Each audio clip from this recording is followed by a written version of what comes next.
Olá, boa tarde a todos e bom dia, boa noite para quem vai acompanhar depois pelo perfil, né, do PPGE no Instagram.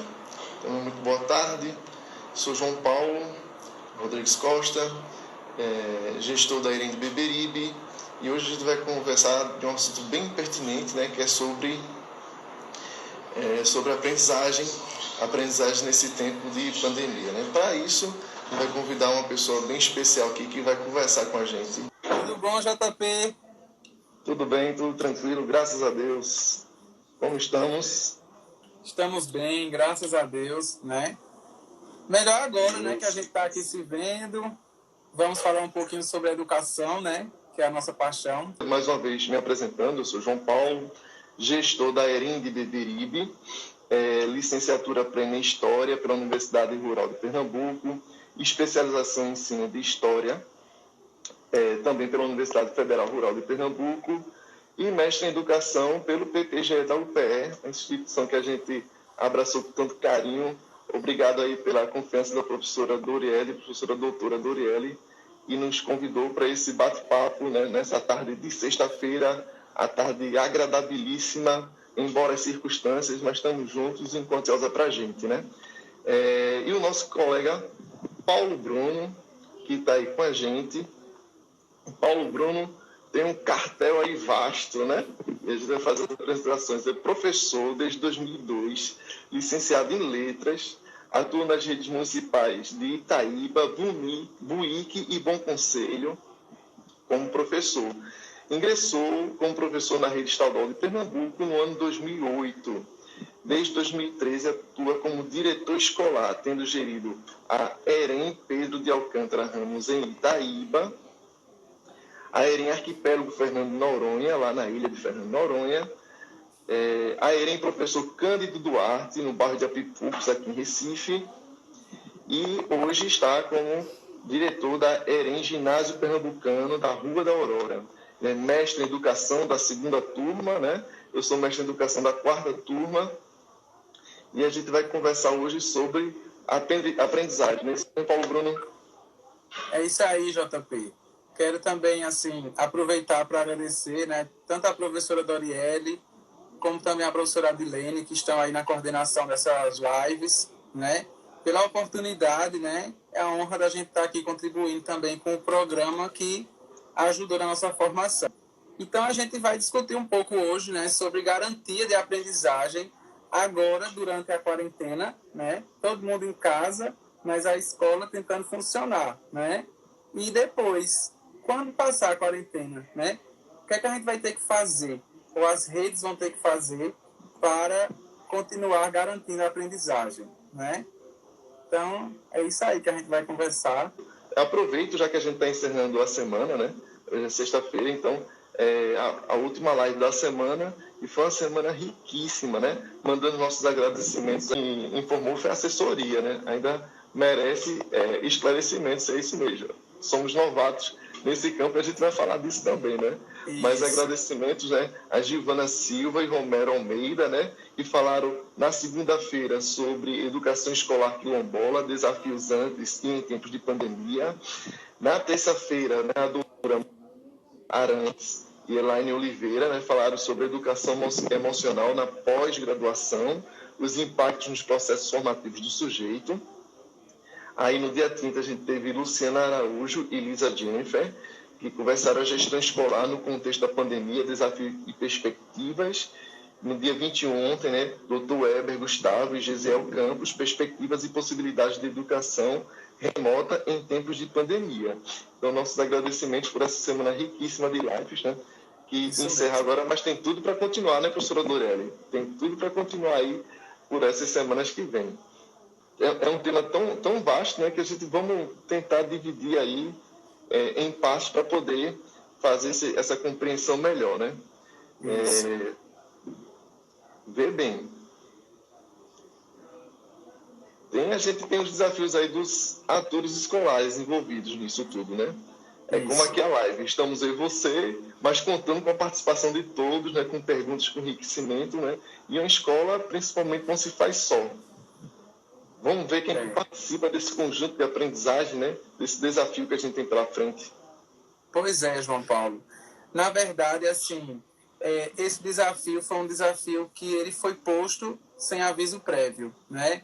Então, ele demandou de todos nós que fazemos parte da escola, né, novas habilidades, né? Vamos dizer assim.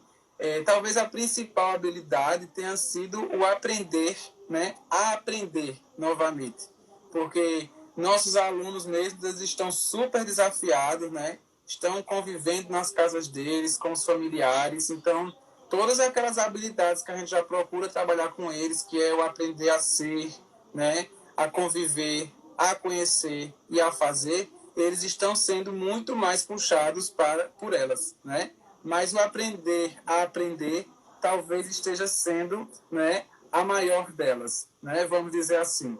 E por quê? Porque eles têm que fazer, nesse momento, sua autocondução, né? Sua autogestão, vamos dizer assim. E de professores e diretores, o que mais está sendo puxado da gente é o quê? É o domínio, né, de novas ferramentas, né, da gente se relacionar também de uma maneira diferente através de outros meios, né, de outras ferramentas. E tem uma coisa que ficou bem ameaçada, né, que foi a nossa zona de conforto. Então, a nossa zona Verdade. de conforto, ela teve uma guerra, né, declarada contra ela. Uhum. E aí não é só da gente que é diretor, mas é do professor também, de aluno, dos pais deles, né? Então, a gente precisou e está precisando todos os dias, né, aprender mais, coisas novas, né? Então, assim, se a gente for dividir um pouco sobre os atores escolares, né, o que é que isso está puxando de mim, de você e dos outros colegas diretores que estão nos assistindo, né? Primeiro que a gente, como diretor, a gente precisou, né, e está precisando toda hora buscar uma convergência, né, de todos os segmentos da escola em prol da continuidade do aprendizado, né? Além disso, a gente tem o papel também de estimular os professores, né, a produzir, por exemplo, material e mecanismos para que eles cheguem até os alunos, né, para que a aprendizagem vá sendo garantida, né? Nesse meio, nós também temos que construir alternativas de comunicação, né, com a comunidade escolar, diversificando os canais, porque agora a gente não tem mais aquele telefone da escola que toca, né, que conhece quando precisa ligar e tudo mais, é tudo diferente, né? E a gente precisou fazer isso, a gente precisou adaptar uma parte da demanda administrativa para o meio digital também, né? Foi algo que a gente precisou fazer e está fazendo, né? E a gente precisa também estar o tempo todo se comunicando, né, com nossa equipe para quê?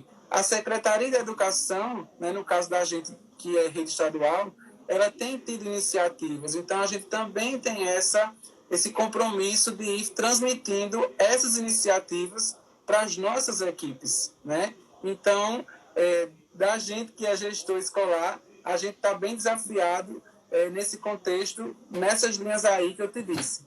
Mas tem outra coisa que é muito importante, né, que a gente precisa fazer, porque como líderes a gente tem que desencadear isso na escola, que é um suporte, né, socioemocional para as nossas equipes, né?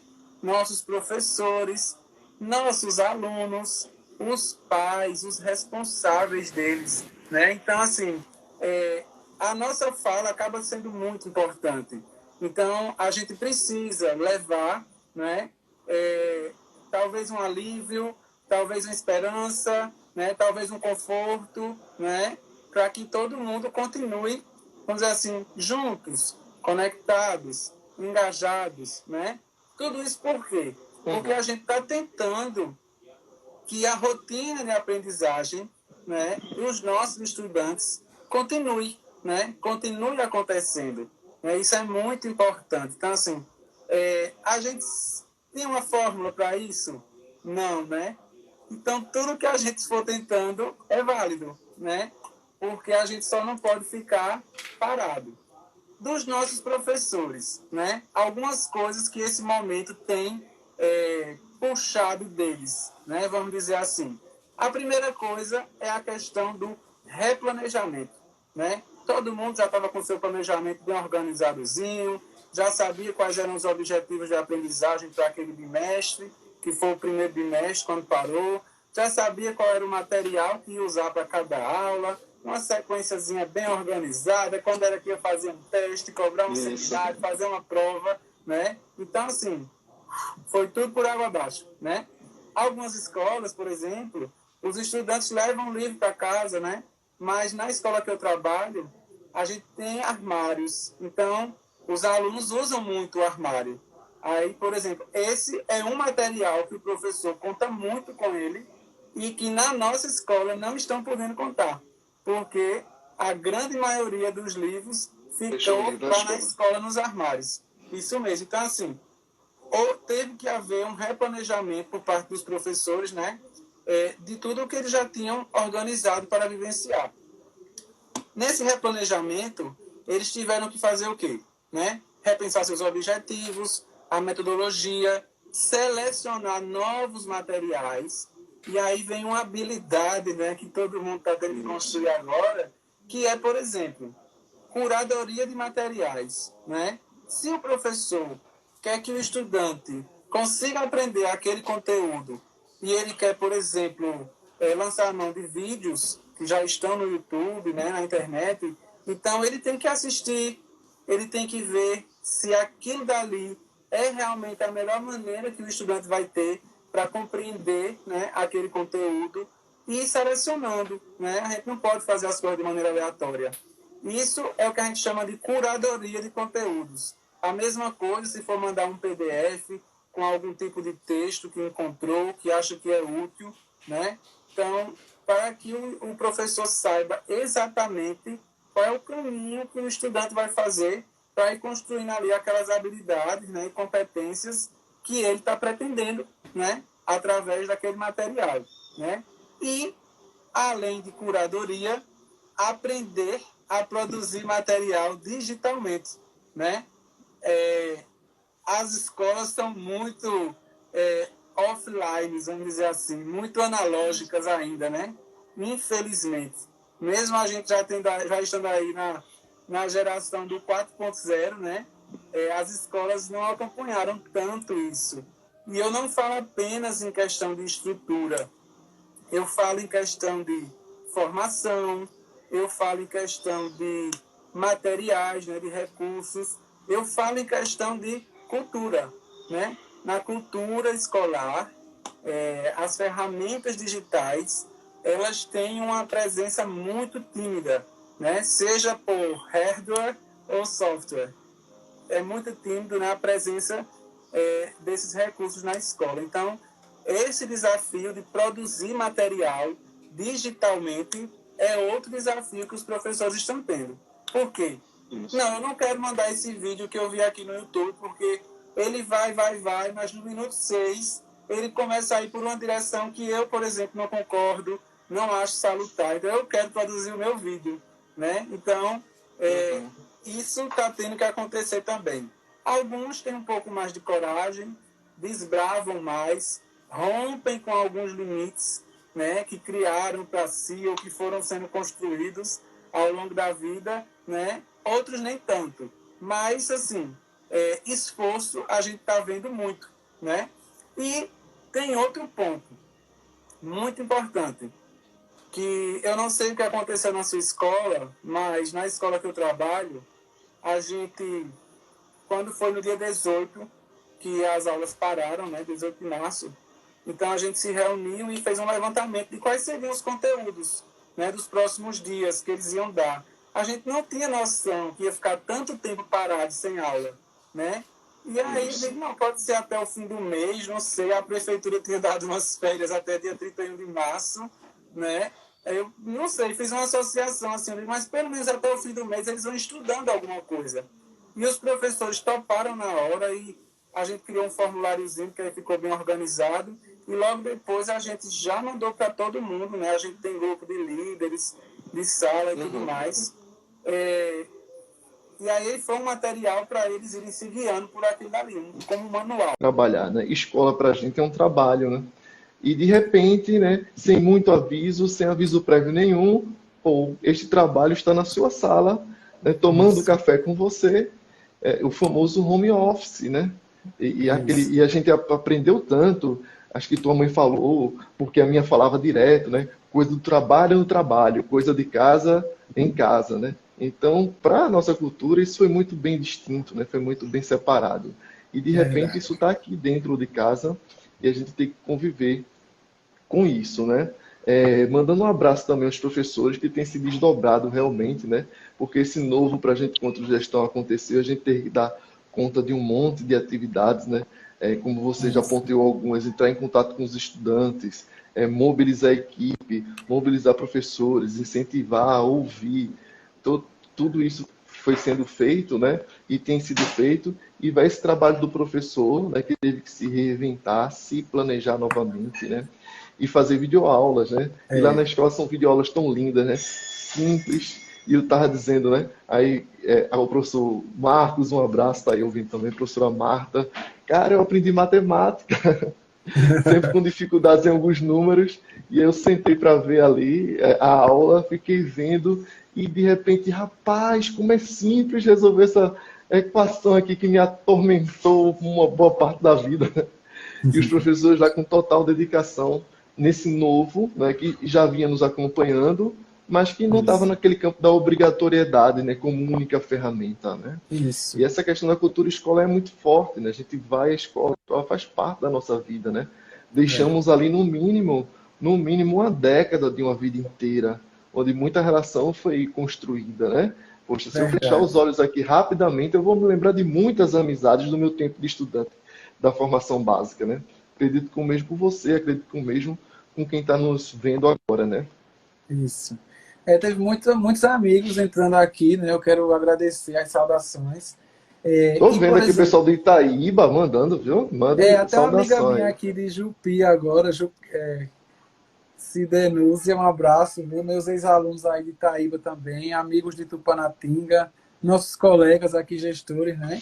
Obrigado aí, pessoal, pela essa presença. E aí, João Paulo, eu quero abrir um parênteses, né, aqui e dizer que a gente está falando um pouco de o que é que pode ser feito para garantir a aprendizagem durante a quarentena, né? A gente está linkando isso com as nossas experiências, né? Mas a gente não Uhum. está falando assim exatamente como Secretaria da Educação, né? A gente É, está, porque daqui a pouco a gente vai falar algumas coisas sobre a volta, né, às aulas, e pode dizer, isso aí é alguma normativa que já saiu. Não é. Isso aqui são coisas, né, que a gente está estudando um pouco a respeito, né? Mas quando a gente traz a nossa experiência, é porque ela pode também servir um pouco para os outros colegas, né? Tem até aqui uma pessoa que é do interior do Pará, né? Obrigado aí por estar conosco. Então a gente falou da gente, diretor, falamos dos professores, né? E se a gente for falar dos responsáveis pelos nossos estudantes, né? A gente fala responsável porque às vezes quem é responsável por ele não é o pai ou não é a mãe, é uma avó, é uma tia, né? É um irmão mais velho, uhum. né? Mas a grande maioria é o pai ou a mãe, né? Então, para os pais e mães e tios e tias, quem for responsável, agora ficou na mão deles de uma maneira mais forte o acompanhamento, né? A gente sabe que nossos estudantes, né, não são adultos, né? A gente ainda tem um público que é de ensino médio, né, que está ali na adolescência, mas imagine quem está com o ensino fundamental 2. Depois imagine quem está com o ensino fundamental anos iniciais, né? E se for educação infantil, que aí é outra questão, que no final eu vou dizer uma coisa a respeito, né?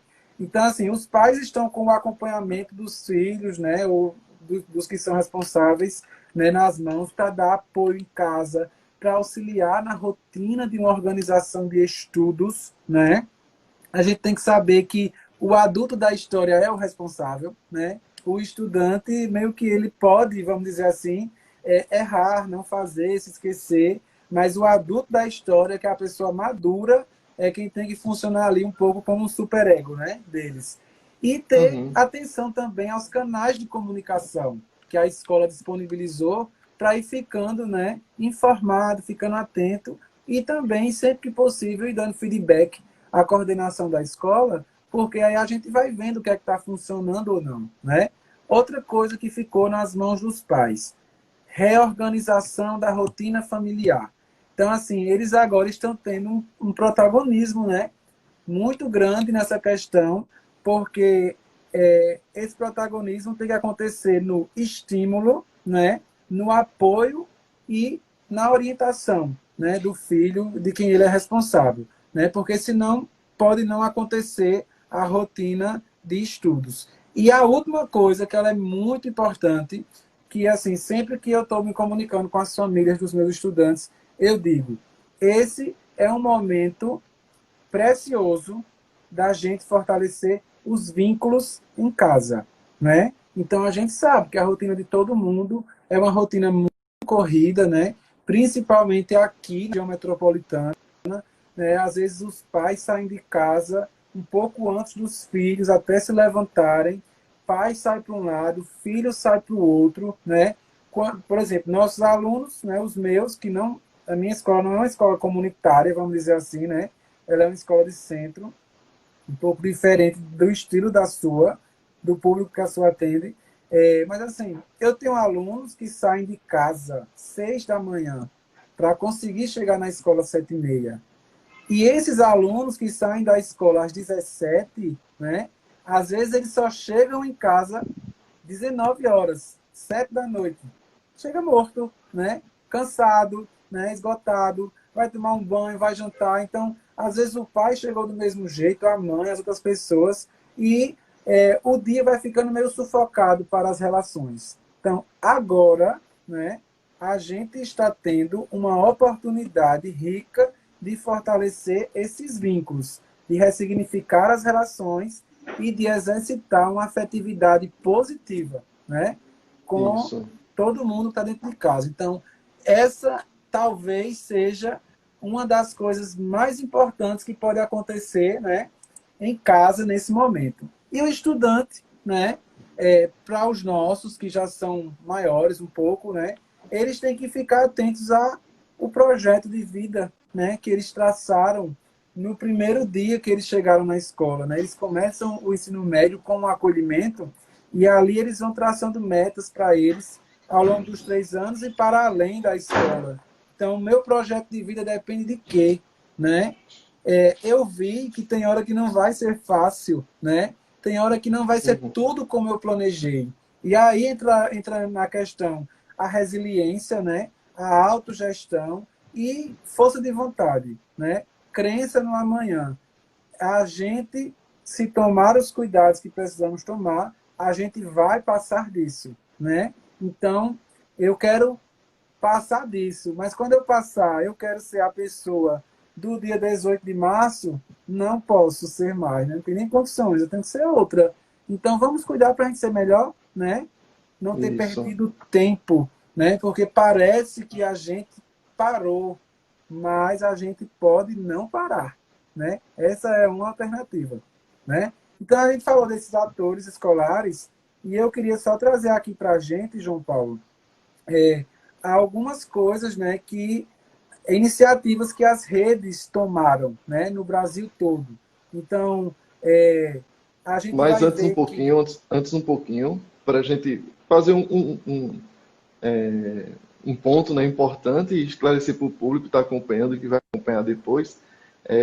Sou João Paulo, apresentei mais uma vez, da Erim de Beberibe. A Erim de Beberibe fica no bairro de Beberibe, é uma escola de referência, então a gente está falando aqui, e Paulo Bruno também vai dar uma apresentada rápida na escola dele, que a gente está falando desse ponto, e quando Paulo Bruno tocou, né, a realidade do fundamental, a realidade da pré-escola, então a gente vai se deter aqui na nossa realidade, que são escolas de ensino médio, né?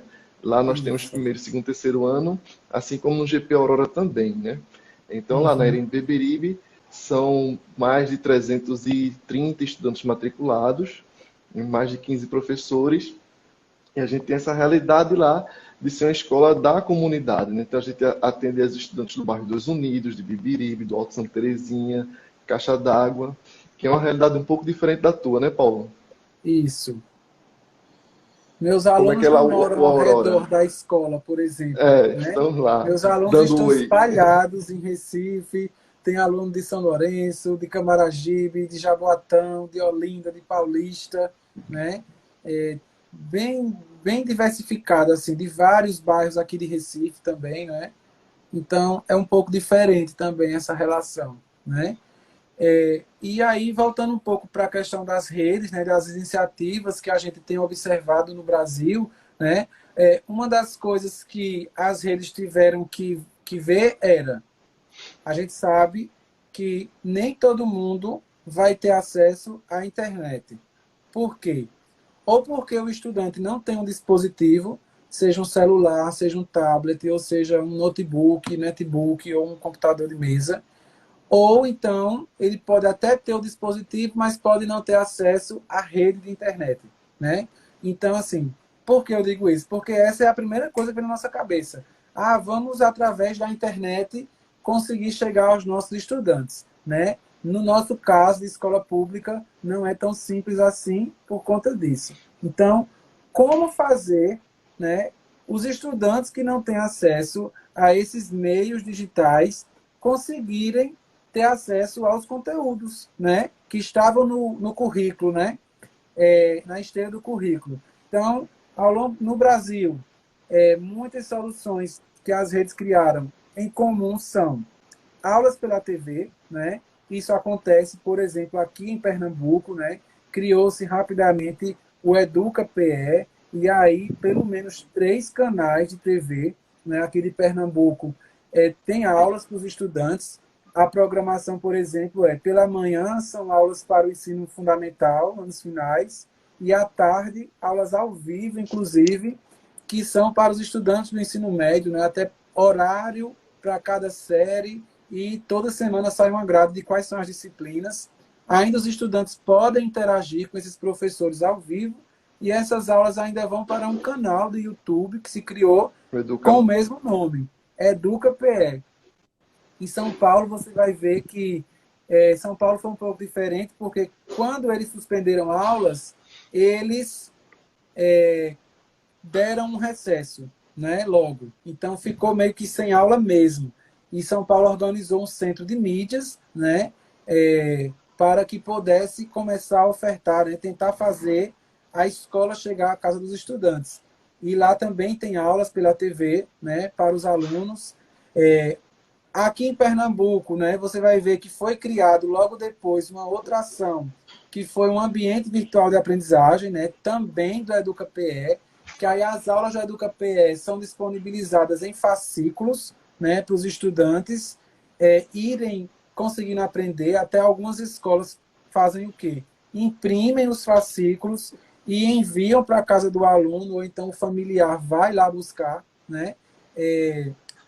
Que eu acredito que essa seja uma solução que está sendo muito implementada nas redes municipais, João Paulo, né? A gente sabe assim que as redes municipais, principalmente de cidades menores, elas têm uma estrutura menor, né, para alcançar, né, e tudo mais as pessoas. E também uma cidade pequena, né, um município pequeno, todo mundo é um pouco mais conhecido, né? As escolas têm uma ligação mais forte, né, e firme com as famílias, mais próxima.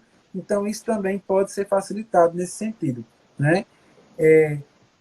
Houve disponibilização de software educacional em parceria, por exemplo, teve rede que teve parceria com o Google e o Google Classroom, com outras funcionalidades, além do básico, foi disponibilizada, né? São Paulo criou um app, né, um aplicativo que, inclusive, se o estudante tiver o dispositivo, a própria rede paga a internet dele, né, os dados. A única hora que o estudante vai precisar ter algum dado móvel no celular dele, né, ou no computador, é justamente quando ele for baixar o aplicativo. Mas depois, durante todo o uso do aplicativo para estudar, né, o aplicativo que é esse centro de mídias, ele não paga por... Combate à evasão é outra premissa fundamental.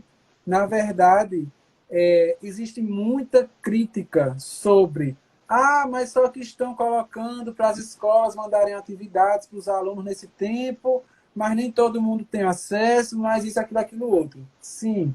E a gente vai deixar todo mundo ao Deus dará? Não, né, minha gente?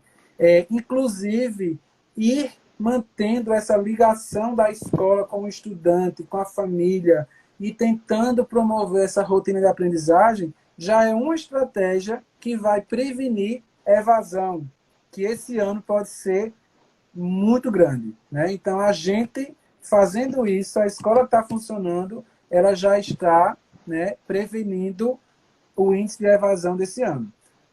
Tem alguém E que eu não estou colocou aqui falando no índice chat, por Paulo. índice. Tem alguém que Oi? já coloquei aqui no chat perguntando do papel do gestor escolar na volta dessa pandemia, né? Eu já etiquetei o meu lá, né? Ir atrás de um por um, né? Para a É, gente, né, é se uma das preocupa coisas com que a a gente vai questão da... colocar como uma das É, ações que precisam ser tá lá no feitas. meu checklist, viu, gente? De mais ou menos 78 itens, aí um deles é lá, ir atrás de um por um. Isso Vai, mesmo. Paulo. Então, consideração do socioemocional, combate à evasão, né? Identificação da defasagem dos estudantes, né, da aprendizagem, equidade para promover ampla recuperação e segurança sanitária, né? Essa daí mais do que nunca. E aí, falando dessa acolhida, né, que vai estar relacionada a essa consideração, né, dos aspectos socioemocionais dos estudantes, dos professores e da equipe escolar, né, o que é que vai precisar acontecer? Né? As redes vão ter que organizar um acolhimento diferenciado, né, nas escolas. As pessoas, né, nós estamos passando um tempo agora sem convívio social do jeito que a gente tinha, né? Temos que considerar também que, infelizmente, algumas pessoas vão ter passado por perdas, né, nas suas famílias. Temos que considerar também que algumas famílias, né, estarão numa situação econômica que não vai ser muito boa, né? Já não era boa e pode ter piorado, né? O ritmo de estudo que os estudantes estão tendo agora não é igual quando eles estão na escola, né? E ninguém muda apertando o interruptor, né? Assim. E, Uhum. além de tudo isso, dúvidas e incertezas, né? Que estarão permeando as emoções de todos. Então, por isso que essa é uma premissa, né? Da consideração do socioemocional nessa volta. Outra coisa, né? Que aqui está relacionado à questão sanitária, né? Mas que vai interferir em outras, que é a logística, né? A organização logística, a questão estrutural, né? Alguém já parou para pensar quando as aulas presenciais voltam? Se parou para pensar, já parou para pensar como isso vai se dar, né? Vai ser igual a dia 4 de fevereiro, que voltou todo mundo para a escola das férias. Será que vai ser uma volta igual seria no final de julho agora, quando a gente entrasse de recesso e que voltasse todo mundo de novo? Não, né? Algumas possibilidades de como isso pode acontecer, né? Primeiro que essa volta pode ser uma volta gradual, né? Seja por etapas, né? Por modalidade, seja por turmas, né? Essa volta também pode acontecer de maneira intercalada, né? As escolas podem passar por reorganização na questão de tais dias ter tais turmas na escola, no outro dia são as outras turmas, né? A gente que é em tempo integral, não sei como isso pode acontecer, se um turno é uma turma, outro turno outra, ou se hoje o dia todo Uhum. é para essas séries, amanhã é para as outras, né? Tudo isso daí são coisas que vão precisar acontecer, né? E, por exemplo, mais uma coisa que é menos aluno em cada sala, né? Então, assim, a volta pode se dar de maneira gradual, ainda pode acontecer a frequência dos estudantes na escola ser de maneira intercalada e também depois, no atendimento aos estudantes, pode acontecer de ter, né, um dia ter uma turma, outro dia ter outra turma, né? Vai acontecer de maneira intercalada. E menos estudantes por sala, né? Por quê? Porque tudo isso vai ter que estar sendo regido por protocolos sanitários, né? Então, a questão de higienização das mãos, né? Disponibilização de pontos de álcool gel na escola, né? Disponibilização, implantação, né? Instalação de mais lavatórios, né, ao longo da escola, né, rotina de limpeza intensificada uma coisa que muitas vezes ninguém olha muito, mas as maçanetas de todas as portas, elas vão precisar ser notadas agora, né? Mais do que nunca. Eu estou dando um exemplo de uma coisa bem simples, né? E distanciamento entre as pessoas, né? E quando você fala em distanciamento, por isso que a gente falou que uma das coisas pode ser menos estudantes por sala, né? E a hora do intervalo. E na nossa escola que tem almoço, né? Como vai ser? Tudo isso precisa ser pensado, muito pensado. E As é aulas de aí onde educação entra física. uma coisa chamada intersetorialidade. A Secretaria de Educação não tem como fazer protocolo sanitário, né? Ela vai precisar da parte da saúde, né? Que é onde entra vigilância sanitária, né? Epidemiológica e tudo mais. E a gente ainda vai ter que pensar numa coisa. E quando alguém da escola for infectado, um estudante ou alguém da equipe, né? O que é que vai ser feito? Então, tudo isso eu não tenho resposta, por exemplo, né? São pessoas especialistas que vão precisar ter, né? E aí eu vou apressar um pouquinho, porque nosso tempo está ficando pouco, né? E a parte pedagógica, né? Que está ali em algumas daquelas premissas que a gente falou agora há pouco, né? Como pode se dar o trabalho pedagógico nesse período? A primeira coisa que a gente, né, vai ter que fazer, né? As redes devem dar diretrizes, e isso vai estar muito na nossa mão como diretor, que é a busca ativa, né? Eu acho que, assim, uma coisa que a gente tem que ter em mente é ninguém ficar sem voltar para a escola, né? Porque não interessa se o estudante estudou, não sei nada. O que importa é a escola abriu as portas de novo e agora ela é sua, né? Então, e a gente tem que ir atrás de quem não vier normal, vamos dizer assim, né? Voluntariamente, espontaneamente. Tá com os alunos na escola, maravilha. A avaliação diagnóstica, né? Nessa avaliação, né, que eu Isso. acredito também que as redes devem dar algumas diretrizes, né? Eu vi que Neuza colocou aqui agora há pouco que todo mundo vai ser consultado sobre como fazer isso. Porque eu acredito, Paulo Bruno, que a gente vai identificar vários grupos fazendo uma avaliação diagnóstica na escola. Quem conseguiu estudar remotamente, né, nesse tempo, quem está conseguindo ter acesso ao material, quem está conseguindo ter a rotina consolidada, né, garantida, estudando tudo direitinho, né?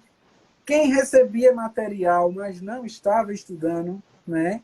Ou quem recebia e estudava, não estudava, ficava naquela dúvida, vamos dizer assim. Quem não teve acesso a nada, nem à TV, nem ao que os professores colocaram no Google Classroom, porque não tinha acesso, né?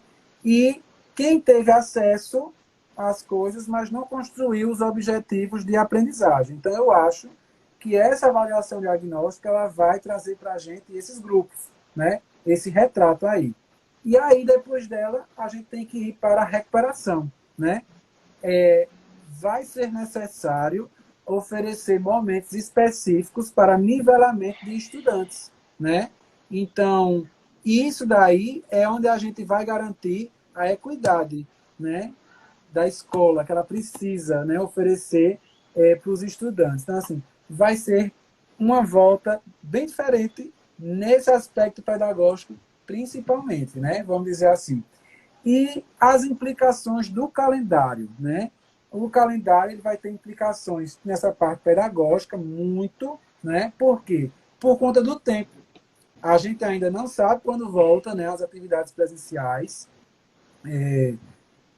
Quando voltar, pode voltar dessa forma que a gente falou, lembrando que essas considerações elas partem do princípio de talvez a gente não tenha ainda um remédio, né, para fazer uma terapia eficiente para quem chegar a contrair o vírus, né? Uma vacina, a gente sabe, é de senso comum que ela demora mais a aparecer, né, isso.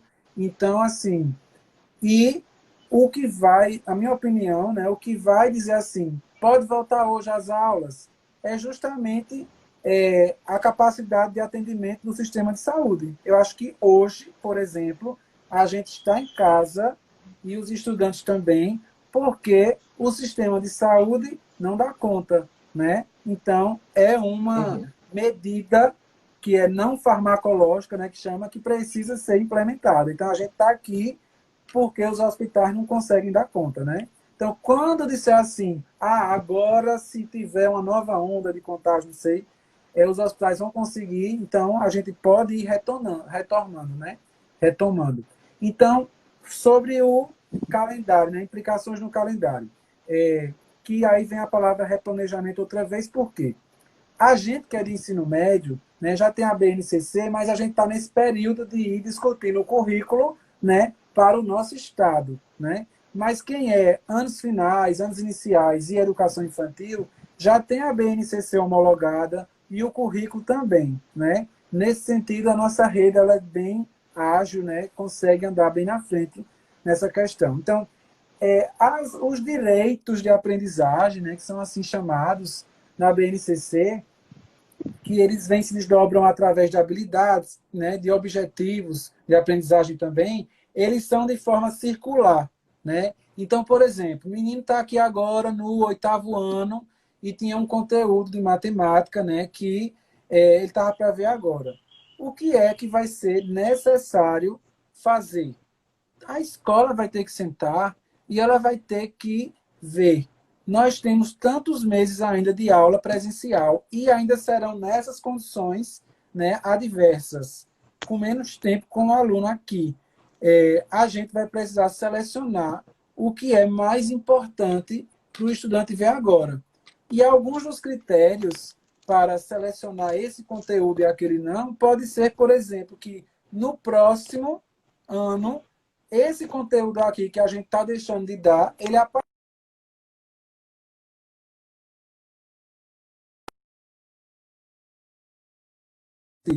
É muito provável que ele não termine no ano civil 2020, né? Ele entre no ano que vem. Existe uma grande possibilidade para isso daí.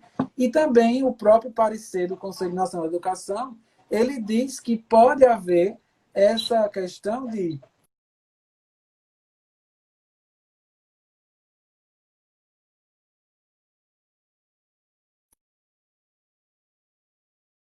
estudantes que estão concluindo a etapa, né? Mas eu não vou entrar nessa seara, né? Porque ela é bem mais complexa.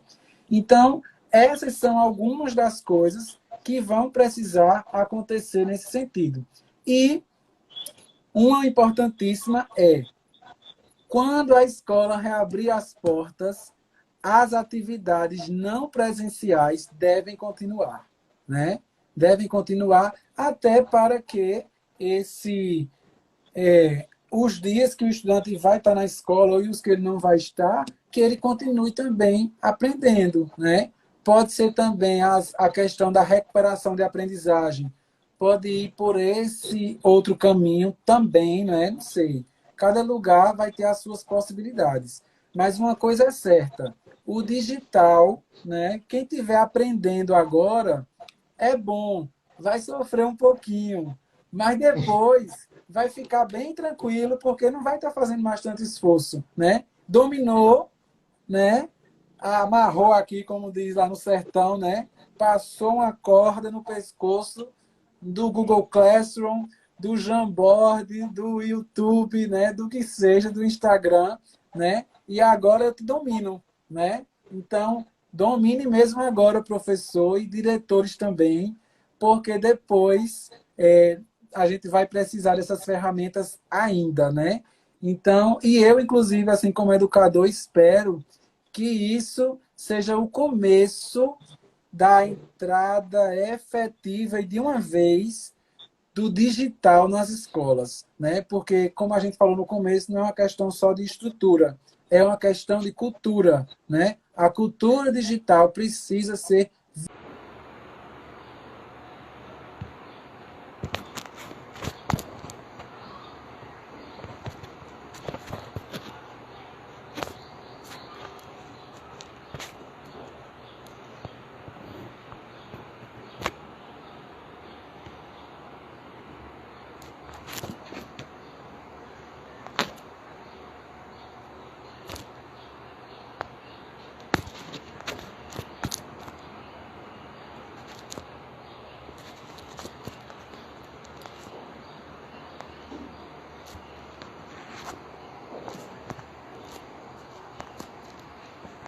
Pronto, o tempo da nossa live encerrou, mas aqui retomando para fazer as considerações finais e também os agradecimentos, né?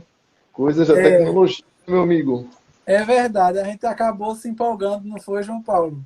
Mas é Vamos se porque o empolgar. assunto também é longo mesmo, né? Assim, tem muita Isso. coisa. Talvez fosse uma live para cada parte, né? Uma por durante e outra por depois. E também para Mas garantir assim, também a participação de tanta gente legal que entrou, falou, contribuiu, é, né? Tínhamos é, tudo planejado, viu, minha gente? De ler, citar o nome de vocês, agradecer. Mas esse corre-corre da tecnologia a gente está aprendendo a dominar e vão aprender sim. Desafio colocado, desafio vencido. Paulo, suas verdade. considerações. Pronto, então eu tinha acabado de falar sobre a questão da continuidade das atividades presenciais, né? Para a gente conseguir alcançar 800 horas, né? Porque o parecer, não só o parecer do CNE, mas a MP 934, né, de 2020, que o próprio governo, né, fez uma medida provisória, garantiu que o ano letivo poderia ser de 800 horas, né? A gente vai precisar, sim, continuar estudando em casa, né? E os professores vão continuar precisando utilizar ferramentas digitais, né? Aí também entra outra coisa, né, João Paulo, que é a Uhum. situação de se as escolas têm pouca maneira de promover essa questão do digital, né, ela vai precisar também ter um pouco mais de suporte, né? Porque uma coisa é todo mundo tá dando um jeito da sua casa, né? Tem professor, por exemplo, que às vezes a internet da casa dele é boa, às vezes não é tanta, né? Inclusive assim, professores meus que gravam vídeos tudo direitinho, às vezes sobe o vídeo meia-noite, 2 da manhã, que é quando a internet conseguiu fazer isso. Então, essas coisas também precisam ser levadas em consideração, né? Mas Isso, depois que a gente voltar para a escola, tudo isso vai ficar centralizado da escola para a casa dos estudantes, né? Então, a escola vai precisar ter condições, né, de que essas atividades aconteçam, né? Isso, então, assim, era isso que eu queria falar, né? Queria até sugerir alguns documentos para as pessoas se aprofundarem um pouco mais. A própria resolução do Conselho Estadual aqui de Pernambuco, que foi um dos documentos, né, que deram segurança para que, por exemplo, a rede estadual, né, tivesse dando atividades não presenciais, que a resolução 03 de 2020, a portaria da Secretaria de Educação, que é a 1160, né, que também é do mês de março, não, já do começo de abril, dia 1. Essa medida provisória 934, né, que flexibiliza a carga horária anual. O parecer do Conselho Nacional de Educação, ele é bem extenso, mas ele é bem detalhado e tem muita coisa muito interessante para quem quiser realmente ir vendo o que é que vai poder, o que é que não pode, qual foi o leque de possibilidades que o Conselho deu, né, nesse parecer. E também queria sugerir duas notas técnicas do Todos pela Educação, que foi uma nota técnica que eles lançaram logo em abril, e depois uma nota técnica que foi lançada em maio, né? Eu não falei nenhum documento do MEC, né? Infelizmente, porque realmente está todo mundo fazendo coisas nesse sentido, mas parece que o MEC está passando por uma crise de empatia, né? Com as escolas, com os estudantes, e a gente não está vendo muita coisa vindo de lá. Mas graças a Deus que tem muita gente preocupada, né? E querendo fazer bem para os nossos alunos, e as coisas continuam acontecendo apesar de tudo, né? e aproveitando o espaço, né? Lembrando daquele seu depoimento essa semana lá no Bom Dia Pernambuco, né? Sobre o adiamento do Enem. E lá o sonho que a gente é desafiado, né? Todos os anos, né? A convencer esse nosso estudante, né? De que a universidade é possível, né? Que está ao alcance de todos, né? E o Isso, caminho para a entrada nela é o Enem, né? A porta de entrada é o Enem. E ele isso, foi maltratado esses dias todos, né? A falta de sensibilidade para com esse estudante, principalmente estudante terceiranista, né? E tem esse desafio de concluir uma etapa da vida dele, né? Que é o isso, ensino médio, uma etapa importantíssima da vida. E logo em seguida, ainda até mesmo sem concluir, ele é submetido a um teste que não é um teste fácil, né? Mais 90 questões em uma tarde não é para qualquer um. Esse estudante submetido a essa avaliação e tem que dar conta dela, né? Para não virar um número que Isso. também é um número angustiante, dos que são o neném, né? Que nem estuda nem trabalha, né? Então, o nosso Verdade. estudante ele é desafiado ao tempo todo lá na escola. Acredito que no GP Aurora também, desde o primeiro ano do ensino médio, a gente conversa com as famílias, conversa com o estudante, faça o Enem, faça o vestibular seriado. Quanto mais você submeter essa prova, melhor você fica afiado com ela. E quando chegar lá na frente, no terceiro ano, você vai estar muito bem preparado para esse desafio, para essa prova, né? Verdade. Verdade. E é um sonho, né? Um sonho que vai sendo construído, como você colocou lá na entrevista. Eu não, acho que dá tempo, não sei se a professora Adlene aí deixa, porque tinha uma pessoa que tinha feito uma pergunta, eu quero que a gente, né, como diretor, estava fazendo para otimizar, né, nosso tempo, na questão assim, de ir dando apoio às nossas equipes, de ir tocando a escola, né? Como a gente falou, não está sendo muito simples para ninguém, mas a gente teve que aprender, por exemplo, a fazer reuniões por videoconferência, né? Então a gente lançou mão de alguns aplicativos, como por exemplo, começamos com o Zoom, né? Aí que o Zoom é Isso. ótimo, mas depois surgiu uma história que o Zoom estava roubando dados de todo mundo apagou o Zoom da mesma hora. E é interessante que isso aconteceu 10 minutos antes de uma reunião que eu ia fazer com todos os meus professores, né? Eu tive que correr atrás, saber o que era que eu fazia para fazer minha reunião, e achei um free call, acho que era free call. Aí eu fiz por ele, mas não foi muito bom, foi um sofrimento, Foi um até porque as freakout. reuniões demoram um pouco. Aí agora tem o Google Meet, né? Porque a Google liberou essa ferramenta, que era uma ferramenta paga, para E todo vamos mundo. aproveitar. Ele é muito bom, né? Mas tem outras, tem o Team Link. Se você for fazer uma reunião menor, né? Com 8 pessoas, tem o Skype de graça, né? Se você for fazer uma reunião com 4 pessoas, você faz aqui mesmo no próprio WhatsApp, né? Aqui não, no WhatsApp, né? Consegue reunir 4 pessoas, é mais tranquilo também. Mas assim, a gente precisou ir fechando questões. Quando eu digo que na escola a gente mandou um manualzinho com vários conteúdos de cada turma, de cada matéria, e onde o aluno poderia acessá-lo, né, que os professores nos forneceram, foi para aqueles primeiros dias ali, do dia 19 de março até o dia 31 de março. Quando começou abril, aquele material já não dava mais, né? Então, a gente fez uma reunião e cada professor foi começando a criar uma estratégia que fosse melhor, né? Que ele achava melhor. Então, por exemplo, tem professor que é tranquilo ter grupo em WhatsApp com os estudantes. Mas teve uma professora na reunião que disse assim: Paulo, meu telefone ele é pessoal, né? Então eu não gostaria, sinceramente, de disponibilizá-lo. Atendo meus alunos, faço tudo, mas eu não gostaria disso. Eu posso criar, por exemplo, uma sala no Google. Eu disse, fique à vontade, né? Porque ela não queria aquela maneira de se relacionar com o estudante, mas ela já arrumou outra. Então, ela queria favorecer, mas de uma maneira. Então, cada um foi criando uma estratégia, né? Que aí foram sendo aceitas, mas depois a gente combinou de todo mundo abrir uma sala no Google. Mas, antes disso, como gestão, o que foi que a gente fez? A gente fez um levantamento de várias coisas. Por exemplo, eu me lembro de um manualzinho que a gente criou para os professores, né? Pegou, na verdade, e organizou para eles, que é como montar um home office para professores em casa, né? Que a organização do Que trabalho legal. ela é importante, né? E depois, ferramentas que poderiam ajudá-los naquilo dali.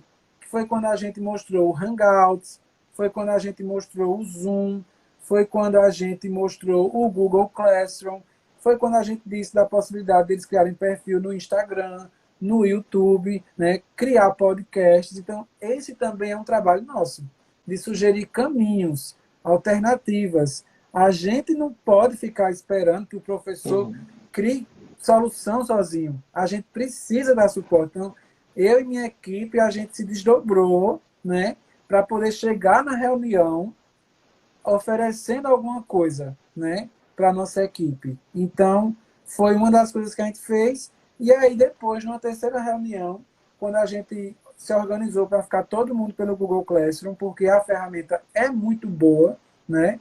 Então, aí as coisas foram alinhadas e a gente depois criou um manualzinho que tem lá todos os códigos das turmas, de cada série, né, de cada turma, por disciplina, canais alternativos que os professores criaram, né, para eles. Quem criou YouTube, quem criou Instagram, quem disponibiliza grupo de WhatsApp com líderes ou com a turma toda, tudo isso, né? Então foi muito bom. E criamos também na escola um programa, um movimentozinho chamado Mais Empatia, por favor, que aí os líderes fizeram vídeos curtos e a gente foi colocando no Instagram da escola, porque a gente centralizou meio que o mural de informações no Instagram da escola, né? Para poder os outros colegas se sentirem um pouco melhor.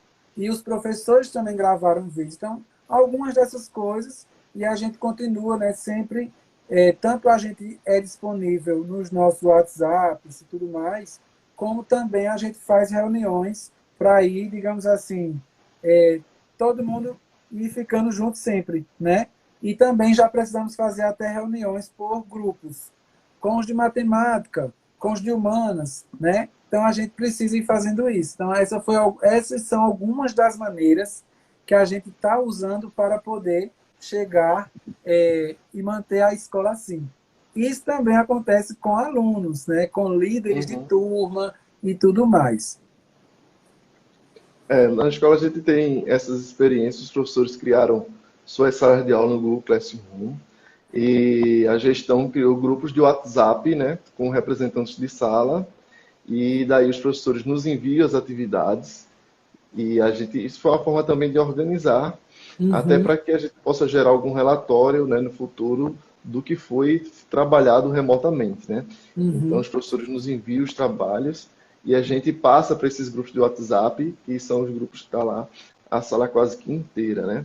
Também a contrapartida que a Secretaria de Educação deu, né, fazendo esse esforço de fazer as aulas pelo EducaPE, né? A gente sabe que tem um grupo de estudantes que tem acesso, uma falta de acesso à internet, falta de acesso ao smartphone, e fica difícil de acompanhar esses conteúdos que a gente, como escola, tem enviado remotamente. Daí vem a opção de acompanhar as aulas pelo EducaPE, né, que são aulas de qualidade, né?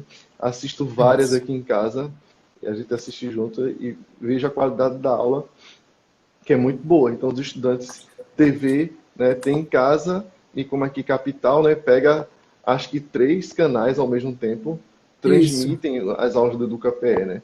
Então, fica mais fácil de acompanhar. Daí a gente vai avaliando por esses conteúdos que eles estão assimilando lá pelo EducaPE também. Isso mesmo. Pois é, então, pessoal, gostaria de agradecer a vocês, né, que estiveram conosco aqui até nessa extensão da live. Mais uma vez, agradecer a coordenação do PPGE pela oportunidade. Quero dizer que continuo à disposição, se tiver algum outro tema ou alguma coisa, né, conte comigo, que para mim vai ser uma honra, né? Sobre o que a gente discutiu aqui hoje, né, tem uma Daniela Jaque, ela diz o seguinte, que novos caminhos estão na retomada da importância humana, né, da sua criatividade e na aceitação de imperfeições, né? Então, a gente está precisando se comunicar muito, né, e utilizar ferramentas digitais, mas a gente também está entendendo o quanto o humano, né, é necessário, é forte, é imprescindível, né? Então, a gente tem essa importância toda, né, de explorar mais o humano, né, das relações, o humano das instituições, né, o humano que tem que estar em cada função, por exemplo, o humano que tem que estar no eu gestor, né, no você gestor, no eu professor, no eu responsável por estudante, no eu secretário de educação, né? Então, assim, a importância, né, humana, ela precisa ser realmente retomada, e gostaria apenas de finalizar assim, dizendo que diante de uma crise, né, como a que a gente está vivendo, a gente vai precisar valorizar tudo aquilo que nos ajude a construir um país melhor. E aí eu não sei se vocês concordam, mas para mim a gente não consegue construir um país melhor se não for através da educação, né? Então eu encerro minhas palavras com isso. E eu agradeço, muito obrigado por ter topado o convite, esse desafio de mergulhar nesse novo, né, novo mundo das lives, e que a gente possa ter contribuído, né, para o aprendizagem aqui desse público que assistiu e de ter fortalecido os nossos vínculos para os desafios que virão, né? Então, agradecer à professora doutora Adilene, né, professora doutora Doriele, que nos confiou esse espaço, e a todo mundo que acompanhou. O vídeo vai ficar salvo aí no perfil do PPGE. Muito obrigado e grande abraço a todos. Tchau, pessoal.